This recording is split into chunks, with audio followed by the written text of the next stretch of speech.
الذين يؤمنون بالغيب ويقيمون الصلاة ومما رزقناهم ينفقون الله رب العالمين جنادنا الذين يؤمنون بالغيب যারা ঈমানদার যারা মুমিন যারা ঈমানের ব্যাপারে দাবি করে থাকে তাদের এক নম্বর কোয়ালিটি হবে আল্লাহ বলেন ইউমিনুনা বিল গায়ব তারা গায়বের উপরে বিশ্বাস করবে গায়বের উপরে বিশ্বাস অদৃশ্যের উপরে বিশ্বাস মানে কি মুফাসসিররা বলছেন এর মানে হলো আল্লাহ রাব্বুল আলামিন যা কিছু করতে বলেছে আপনার লজিকে ধরুক বা না ধরুক আপনার স্বাভাবিক মেধায় আপনি নিতে পারছেন না ব্যাপারটা আপনার স্বাভাবিক ব্রেনে ধরে না এমন বিষয়গুলোর উপরে পূর্ণাঙ্গ ঈমান রাখাটার নাম হলো গায়বের উপরে বিশ্বাস রাখা আপনি শুধুমাত্র যেটুকু বুঝেন এরকম নয়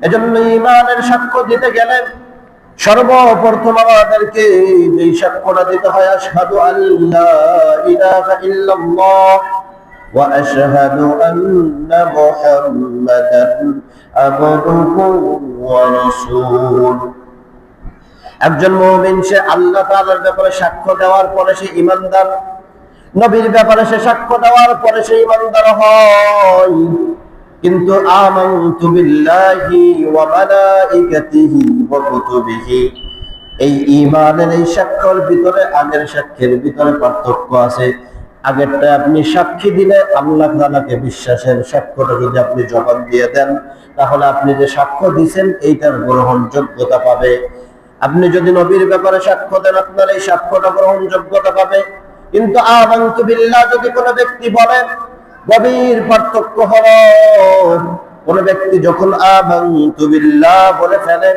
ওই ব্যক্তিটার অবস্থাটা হলো এমন আমানতু বিল্লাহ বলার সাথে সাথে কুরআনুল কারীমের যতগুলো পাঠ আছে প্রত্যেকটা সেক্টরের পিছনে যতগুলো কিতাব আল্লাহ জমিনের ভিতরে প্রেরণ করেছেন প্রত্যেকটা কিতাবের উপর আপনি পূর্ণাঙ্গ ঈমান রাখেন সুবহানাল্লাহ পড়েন এজন্য আল্লাহ রাব্বুল আলামিন মুমিনদের সিফাত বর্ণনা করতে গিয়ে তিনি ভূমিকায় বলেন আল্লাযীনা ইউমিনুনা বিল গায়বি ওয়া ইউকিমুনাস সালাতা ওয়া মিম্মা রাযাকনাহুম ইউনফিকুন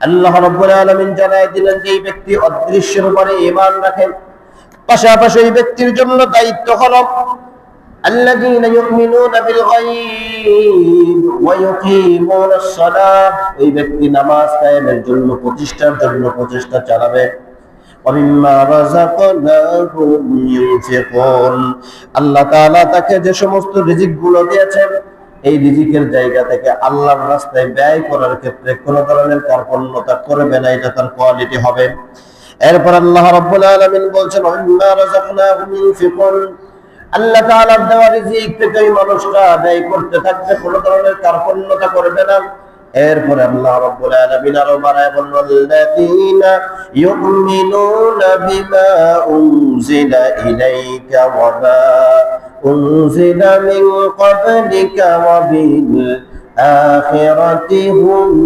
ইউকিনুন আল্লাহ রাব্বুল আলামিন জানায় দিলেন আল্লাযীনা ইউমিনুনা বিমা উনজিলা ইলাইকা এই ব্যক্তির এই অদৃশ্যের উপর ঈমান আনার মানে হলো আল্লাযীনা ইউমিনুনা বিমা উনজিলা ইলাইক আল্লাহ রাব্বুল আলামিন নবীর উপরে যা কিছু অবতীর্ণ করেছে আপনার লজিকে ধরুক বা না ধরুক মাথায় ধরুক বা না ধরুক আপনার দলের পক্ষে হোক আর বিপক্ষে হোক মন চাইলে আপনি মানবেন ব্যাপারটা এমন নয় আল্লাহ বলেন আফাতুমিনুনা বিবাদিল কিতাবি ওয়া তাকফুরুনা বিবাদ আরে বান্দা তোমার যতটুকু পছন্দ তুমি মানবা আর যতটুকু তোমার মনের বিপরীত চলে যাবে তুমি মানবা না ব্যাপারটা এমন নয় আল্লাহ জানায় দিলেন আল্লাযীনা ইউমিনুনা বিমা উনজিলা ইলাইকা ওয়া মা উনজিলা মিন ক্বাবলিক আল্লাহ রাব্বুল আলামিন জানায় দিলেন যা কিছু নবীজির উপর অবতীর্ণ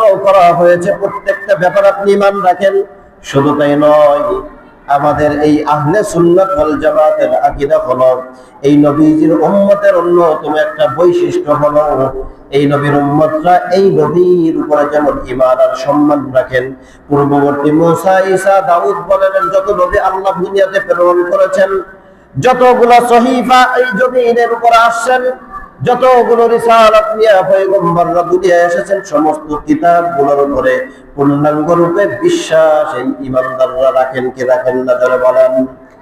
আল্লাহ রাব্বুল আলামিন এই কথাটা বলছেন, ওয়াল্লাযীনা ইউমিনুনা বিমা উনজিলা ইলাইকা ওয়া মা উনজিলা মিন ক্বাবলিকা ওয়া বিল আখিরাতি হুম ইউকিনুন। আমি অনেকবার আপনাদের সামনে এই কথাটা বলেছি, আমরা কুরআনুল কারীম থেকে নামাজ কায়েমের মিশনের ব্যাপারে ব্যস্ত, হয়তোবা যাকাত পূর্ণাঙ্গ না দিলেও যাকাতের বিধানটা আমরা মানি, রোজাটা পূর্ণাঙ্গ রূপে না রাখতে পারলেও রোজার বিধানটা আমরা মানতে রাজি, হজ যার উপরে ফরজ হয়েছে না করলেও হজের বিধানটা সে মানে। কিন্তু আল্লাহর কোরআন দিয়ে যখন আইনের কথা বলা হয়, আল্লাহর কোরআন দিয়ে যখন সমাজ নীতির কথা বলা হয়, রাষ্ট্রীয় নীতির কথা বলা হয়, আল্লাহর কোরআন দিয়ে যখন চোরের বিপরীতে বলা হয় চোর কি চুরি করলে তার সঙ্গে কি আচরণ হবে, একজন মানুষ জেনার সঙ্গে লিপ্ত হলে তার সঙ্গে কোরআন কি আচরণ করতে বলে, এই আইনের ব্যাপারগুলো যখনই আমরা বলি যে মুসলমান আর মুমিন কিছুক্ষণ পূর্বে কোরআন থেকে নামাজের দলিল দিয়ে নামাজ আদায় করেন, যেই মুমিন কোরআন থেকে হজের বিধানগুলো নিয়ে আপনি কোরআন থেকে নেওয়ার পর টাকা খরচ করে হজ আপনি আদায় করেন, রোজাগুলো আপনি পালন করেন, ফরজ পর্দাগুলো আপনি আদায় করার চেষ্টা করেন, ওই মুমিনটাই সাথে সাথে জবানটাকে অন্যদিকে ঘুরায় সাথে সাথে জবান দিয়ে বের করে ফেলে। এইটা 1446 বছর আগের আইন, এই জগতে এসে ওই আইনটা চলতে পারে না। নাউজুবিল্লাহ বলেন। এমন মুসলমান আছে না নাই ভাই? অন্য জায়গায় আছে, আমার সমাজে নাই নাকি? আমাদের এলাকাও আছে ভাই, 2-4 জন আছে। সুতরাং ঈমানকে বলতে হবে। এই কালেমার সাক্ষ্যের ব্যাপারে আপনাকে একটু পরিবর্তন আনার একটা রাস্তা আছে, আমি আগেও বলেছি, আপনাদের মনে আছে কিনা জানি না। আপনাদের এই ঈমানের সাক্ষ্যটা একটু ভিন্ন রূপে দিতে হবে। আমানতু বিল্লাহি ওয়া মালাইকাতিহি ওয়া জাদ্দুর মুজি কুতুবিহি, এই কোয়ালিটির ঈমানদার হতে হবে। অথবা এরকম বলতে হবে আমানতু বিল্লাহি ওয়া মালাইকাতিহি ওয়া কিছু কিছু কুতুবিহি, মানে কিতাবের যতটুকু আমার পক্ষে অতটুকু মানি। এমনি যদি কোনো ব্যক্তি বলে তার ঈমান হয়েছে, কথা বলেন ঈমান হয়েছে, তো গায়বের মানে কি? অদৃশ্যের উপর ঈমান মানে আল্লাহকে যেমন না দেখে বিশ্বাস করি, জান্নাত জাহান্নাম যেমন করে বিশ্বাস করি, ঠিক তেমনি ভাবে কুরআনুল কারীমের সূচনা লগ্ন থেকে শুরু করে একেবারে অন্তিম পর্যায়ের শেষ শব্দ সিন পর্যন্ত প্রত্যেকটা অক্ষর, নুকতা, জবর, জের, পেশের উপরে আমি 100% ঈমান রাখি। সেটা বুঝে আসুক চাই না আসুক, লজিক দিয়ে আপনি বুঝেন আর না বুঝেন ঈমান রাখেন কি রাখেন না, জোরে বলেন। কোন ব্যক্তি যদি আর কম রাখি, যেটা আমি যতটুকু বুঝছি অতটুকু রাখি, তাহলে তার ঈমান হয়েছে ভাই? ঈমান হবে না। আপনার আমার লজিক দিয়ে সবকিছু ধরবেন, একটা মাসআলা আপনাদের সামনে বলি, বুঝে শুনে জবাব দিবেন। হাদিসের বর্ণনায় বা আমরা যতটুকু জানি, মোজার উপরে মাসে আলাল মাসহিল খুফাইন, আপনি মোজার উপরে কতটুকু মাসহ করতে পারবেন।